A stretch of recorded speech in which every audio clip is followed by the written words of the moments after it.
Hello everyone, welcome back to our one more video. तर आज होती नवमी आणि नवमी निमित्त मला करायचं होतं कन्यापूजन। तर त्याची सगळी तयारी सुरू होती। इकडे बघा मी रांगोळी वगैरे ही दुपारीच काढून ठेवलेली होती, कारण की ऑफिसही होतं। ऑफिसमधनं वेळ काढून थोडी थोडी तयारी ही सकाळपासून सुरू केलेली होती। काय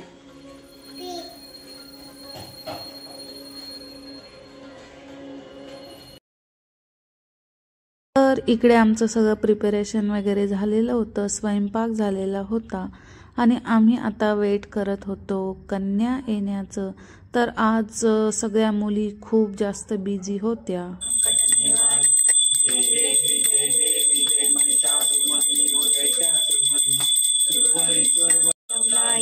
जय देवी जय देवी जय महिषासुरमर्दिनी दैत्यासुरमर्दिनी।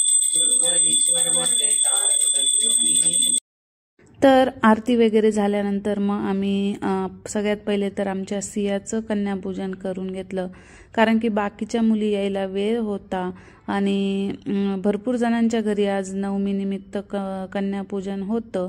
सो त्या तिकडेही गेलेल्या होत्या। म्हटलं त्या येईपर्यंत आपण सियाचं करून घेऊया। तर सियाला हे सगळं काही नवीन वाटत होतं। आम्ही मागच्या दसऱ्यालाही केलं होतं, बट तिला तेवढं कळत नव्हतं त्यावेळेस आणि मग ती हे सगळं मस्तपैकी एन्जॉय करत होती आणि आम्हालाही हे सगळं करायला खूप जास्त आवडतं आणि आनंदही होतो। खरं तर मुली या आपल्या घरच्या लक्ष्मी असतात आणि दिवाळी, दसरा, नवरात्र तर अशा ओकेजनला आपण आपल्या मुलींचं खरंच अशी पूजन वगैरे केलं पाहिजे, कारण की त्यांच्या पायीच लक्ष्मी असते आणि त्या आपल्या घरात येतात तेव्हा सुख, समृद्धी, ऐश्वर्य, भरभराटी घेऊन येतात असं आम्हाला वाटतं। सो आम्ही आमच्या लक्ष्मीचं अशा प्रकारे पूजन केलं। बाकीच्या ज्या मुली आलेल्या होत्या त्यांचंही पूजन केलं, हे तुम्हाला पुढे व्हिडिओमध्ये कळेलच। आता सियाची मामी सियाचं पूजन करत होती आणि त्यानंतर सियाच्या आजीनी सियाचं पाय वगैरे धुवून पूजा केली आणि आम्ही कन्यापूजन आणि दसरा कसा सेलिब्रेट केला हे तुम्हाला या व्हिडिओमध्ये कळेलच, कारण की कन्यापूजनाचा आणि दसऱ्याचा व्हिडिओ मी एकत्रच बनवलेला आहे। तर आय होप तुम्ही हा व्हिडिओ एन्जॉय कराल आणि आता व्हिडिओ कंटिन्यू करा।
Hello everyone, welcome back to our one more video. तर आज आहे दसरा, विजयादशमी. तुम्हा सर्वांना दसऱ्याच्या खूप खूप शुभेच्छा. तर आज ऑफिसला सुट्टी आहे. इकडे बघा आमचे घट आता देव न्हाणायचे आहेत. आज आणखी हार वगैरे बनवायचे. आमची सगळी दसऱ्याची तयारी सुरू आहे. बघा आमचे जे घट आहेत त्याला एवढं असं धन आलेलं आहे. त्याला जास्त हवा नाही मिळाली, सो ते तरी एवढे छान आले आहेत. इकडं सियाची बघा काय सुरू आहे, उचका पाचके. बा इकडं बा, ए सगळ्यांना हॅपी दसरा बोल बा. तिचं दुसरीकडेच लक्ष आहे. तर आज दिवसभरात काय काय होतं हे तुम्हाला दिसेल. काय काय म्हणजे हेच पुरणपोळीचा स्वयंपाक वगैरे, हार वगैरे बनवणे, गाडींची पूजा वगैरे एवढंच. मी देवपूजा, मम्माला पाठ दे. हॅपी दसरा बा, हॅपी दसरा बोल, हॅपी दसरा. त्यानंतर आम्ही आलो कपड्यांच्या दुकानामध्ये, कारण की आम्हाला देवाला नवीन वस्त्र घ्यायचे होते. तर दसऱ्याला नवीन वस्त्रांवरती देवांना बसवतात, सो आम्ही ते घेतले. त्यानंतर आम्ही आलो मिठाईच्या दुकानात. ऑब्वियसली दसरा आहे म्हटल्यावर मिठाई ही लागणारच. तर मिठाई वगैरे दूध घेतलं आणि त्यानंतर आम्ही आलो घरी. तर इकडे सियाची आणि सियाच्या पप्पांचं सुरू होतं. सियाला एवढं जड ओझं तिच्याकडेच घ्यायचं होतं, ते तिला घेताही येत नव्हतं. तरी पण तिचा असा हट्ट होता की हे माझ्याकडेच द्या. तर शेवटी तिने तिच्या पप्पांकडनं ते एवढं दूध वगैरे मिठाई घेतली. आणि हे आंब्याचे पानंही आम्हाला इकडे विकत घ्यावे लागले. कशात जाऊन बसली तू, कशात जाऊन बसली हा, कशात? तर इकडे आम्ही आमच्या दाराला हार वगैरे लावून घेतला होता. तर सणवार असलं की किती छान प्रसन्न वाटतं.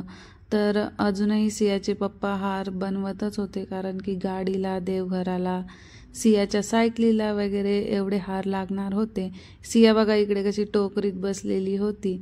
त्यानंतर इकडे आत्या बनवत होत्या घटाचा फुलवरा, जो की आमच्याकडे अशा प्रकारे फुलवरा बनवून घटाला लावतात आणि त्यानंतर घट उठल्यानंतर तो आपण खायचा असतो. बट इकडे आमच्या सियाने पहिलेच खायला सुरुवात केली होती. तर ते म्हणतात ना, लहान मुलांमध्ये देवाचं रूप असतं, देव असतं. तर ते अगदी खरं आहे, कारण की आज आमच्या बाबतीत काय झालं हे मी तुम्हाला पुढे सांगतेच. तर इकडे बघा सिया तिच्या आजींना फुलवरा बनवूनही देत नव्हती, तिने लगेच खायला सुरुवात केली. तर ती आपण म्हणतो ना की लक्ष्मीचं रूप असतं मुली. तर खरंच तिने हे खाल्लं आणि माहिती आहे, पण लहान मुलं खरंच देवाचं रूप असतात, सो काही नाही. त्यानंतर इकडे सुरू होता माझा पुरणाचा स्वयंपाक. इकडे पुरण, इकडे ही कटाची आमटी, आमच्याकडे सार म्हणतात, भात वगैरे. इकडं भजेचं पीठ वगैरे मी भिजवलेलं होतं. आणि इकडे हे होते गुलाबजामुन, जे मी कन्यापूजनासाठी केलेले होते. तर झालं असं की आमची आरती झाली आणि जे नैवेद्याचं ताट होतं ते लगेच सियाने खायला सुरुवात केली. आजपर्यंत असं झालेलं नाही आहे की सियाने पुरणपोळी किंवा सार वगैरे असं खाल्लं. बट तिने जे आरती झाल्यानंतर जे खायला सुरुवात केली, तर खरंच त्या दिवशी आम्हाला आश्चर्य वाटलं. तर आम्हाला असं वाटलं की साक्षात लक्ष्मीच ते खात आहे. आणि ते सगळं बघून आम्हाला खूप भारी वाटलं. आणि असा साक्षात्कार झाला की साक्षात देवीनीच आमचा नैवेद्य ग्रहण केला आहे. कारण की याआधी आमच्या सियानी या असं पुरणाचं ताट वगैरे कधीच खाल्लेलं नाही आहे. सो आम्हाला खूप छान वाटलं. त्यानंतर संध्याकाळी इकडे आमचे लॅपटॉप्स जे की आमचे ज्याच्यावर आमचं घर वगैरे चालतं, तर इकडे आम्ही त्यांची पूजा वगैरे केली. आणि इकडे बघा आमची सिया ही पूजा करत होती. तिला हे सगळं करायला खूप आवडतं, आरती वगैरे.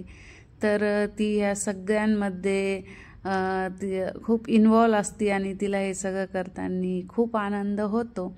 तर बघा, त्यानंतर मी करून घेतली सियाच्या सायकलीची पूजा. तर तीही इम्पॉर्टंट आहे, कारण की तेही आपल्या घरचं एक वाहन आहे आणि सियाला हे सगळं करताना खूप जास्त आनंद होत होता. तर अशा प्रकारे आमचा दसरा सेलिब्रेट झाला. तर आम्ही राहतो आळंदी, म्हणजे आळंदी शेजारी, डायरेक्ट आळंदी नाही, बट आळंदी आमच्यापासून काहीतरी 2-2.5-3 किलोमीटर आहे. तर आम्हाला जायचं होतं माऊलींच्या दर्शनाला. तर त्यासाठीच आम्ही रेडी होऊन बसलो होतो आणि वाट बघत होतो सियाच्या मामा मामींची. तर सिया नेहमी तिच्या पप्पांचं वकीलपत्र घेत असते, कारण त्यांना काही त्रास झाला तर ती आम्हालाच बोलत असते. त्यानंतर आम्ही आलो आळंदीमध्ये. तर आज खूप जास्त गर्दी होती माऊलींचा आशीर्वाद घेण्यासाठी. खूप भाविक भक्त आलेले होते. त्यानंतर आम्ही इकडं सोनं खरेदी केलं, प्रसाद वगैरे घेतला आणि आम्ही गेलो माऊलींच्या मंदिरात आशीर्वाद घेण्यासाठी. तर तुम्ही व्हिडिओमध्ये बघू शकताय किती जास्त गर्दी आहे. बट आम्ही दर्शन वगैरे घेतलं आणि त्या मंदिराच्या गाभाऱ्यातच आम्ही एकमेकांना सोनं देऊन, आपट्याचे पानं देऊन अशा प्रकारे आम्ही आमचा दसरा सेलिब्रेट केला.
तर आजचं स्वामींचं रूप बघा, किती छान, किती सुंदर दिसत होतं.